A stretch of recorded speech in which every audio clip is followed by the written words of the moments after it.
పోలీసులు చట్టాలకు లోబడి విధులు నిర్వహిస్తారు తప్ప ఏకపక్షంగానూ కొన్ని రాజకీయ పార్టీలకు మద్దతుగానూ పనిచేయరన్న విషయాన్ని రాజకీయ నాయకులు తెలుసుకోవాల్సిన ఆంధ్రప్రదేశ్ రాష్ట్ర పోలీసుల అధికారుల సంఘం అధ్యక్షులు శ్రీనివాసరావు అన్నారు.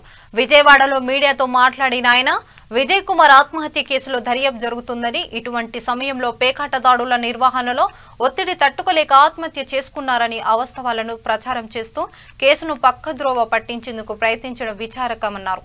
టీడీపీ అధ్యక్షుడు అచ్చెన్నాయుడు బెదిరింపులు చేయడం తీవ్రంగా ఖండిస్తున్నామని అన్నారు. బెదిరింపులు వ్యాఖ్యలు చేసిన అచ్చెన్నాయుడుపై చట్టపరమైన చర్యలు తీసుకోవాలని కోరారు.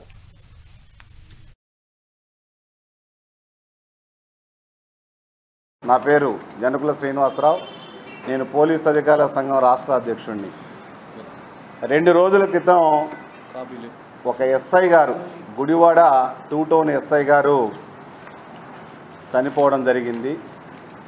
ఆ చనిపోయినకే మరణ కారణం అంటే వాస్తవాలు తెలియకుండా నిరాధార ఆరోపణలు చేస్తూ సమాజంలో పోలీసులు, ఉన్నతాధికారులు, పోలీసులు ఈ వెట్టి చాకిరి వల్లనే అతను చనిపోయాడని, దాన్ని కూడా అంటే ఒకవైపు ఒక ఎస్ఐని కోల్పోయి మేము ఎంతో బాధలో దిగ్భ్రాంతికి గురవుతూ ఉన్నాం.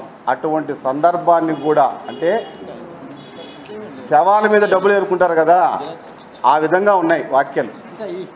దాన్ని కూడా అంటే మా చావు దాన్ని కూడా రాజకీయం చేసుకొని రాజకీయ లబ్ధికి పోలీసు వ్యవస్థని వాడుకుంటున్నారంటే నిజంగా ఇది ఎంత దారుణమో ఒకసారి మీరు కూడా మీ సందర్భంగా తెలియపరుస్తున్నాం. దీన్ని అత్యంత అహేయమైన చర్యగా ఆంధ్రప్రదేశ్ పోలీసు అధికారుల సంఘం భావిస్తూ ఉన్నది. అసలుకి మీరు చేసినటువంటి ఆరోపణలో ఏ మాత్రమైనా వాస్తవం ఉందా ఒక్కసారి మీరు పునఃపరిశీలన చేసుకోవాలా. ఎందుకంటే ఈయన గుడివాడ 2 టౌన్ ఎస్ఐ గారు. ఎక్కడ జరిగింది పేకాట? మీరు మాట్లాడుతున్నటువంటి పేకాట రైడు నందివాడ పిఎస్ లిమిట్స్లో జరిగింది. అక్కడున్న ఎస్ఈబి అధికారులు, నందివాడ అధికారులు, అక్కడ ఉన్నటువంటి ఆ సబ్ డివిజను సత్యానందంగా డిఎస్పి గారు వాళ్ళని ఆ పేకాట దాంట్లో ఎవరైతే ఆడుతున్నారో చట్ట వ్యతిరేకంగా వాళ్ళని అరెస్ట్ చేసి వాళ్ళ మీద చర్యలు తీసుకోవడం జరిగింది.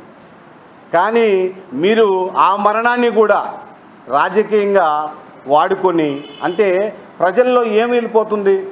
ఇప్పుడు మేము నిజానాలు మేము చెప్తా ఉంటే మీరు చెప్పిందే ప్రజలకు చెబుతున్నట్టుగా అనిపిస్తుంది. దీన్ని బట్టి